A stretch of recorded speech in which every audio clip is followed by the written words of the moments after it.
ошол себептен достор мындай регионго эч бөлүшпөйлү. Кыргыз деген калк бир эле да, баарыбыз кыргызбыз. Анан жанагындай диалекти тиги бул дегендерге көңүл бурбаш керек, ал өтө нормалдуу эле. Баардык региондун, баардык жердин өзүнүн диалектиси бар. Аны дагы жек көрүп, жаман көрбөш керек. Наоборот, мындай биримдикте бири-бирибизди сыйлап, бири-бирибизге күйүп жүрүшүбүз керек да, негизи. Анан эле жанагы нарушителер тартсаң эле бул регион экен, анан тиги регион экен, это понятно деп жаза бересиңер го.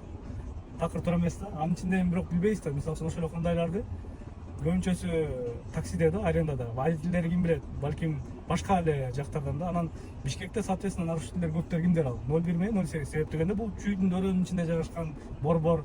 Ичиндеги эле айдаган адамдар ким билет, может быть, там бир башка эле улуттагы адам айдап жүрөт да. Ошол себептен ушундай нерселерден абайлашыбыз керек да. Бөлүнгөндү көрүп жейт дегенде эч качан бөлүнбөй, андай региондорго айтып бөлүнбөш керек такырчы. Бул деген мындай серьезный эле статья негизичи. Анан ойлой бербегиле, инстаграмда мындай эле сүрөтүм жок, атым непонятно эле, атым деле жок деп комментарий жазып, урушуп, сөгүп койсом таппай калат депчи. Издесе жөн эле табылат алчы. Просто азыр ага убакыт жетпей атат да, ага деле келет мен ойлойм да. Ошондойлор да жестко эле кылып баштайт да. Ошол себептен алдын ала үйрөнгүлө мындай сыйлап, нарушителер болсо ал хоть американец болсо деле бар андайларчы, андайлар толтура бизде. Бүт дүйнөдө эле бар да.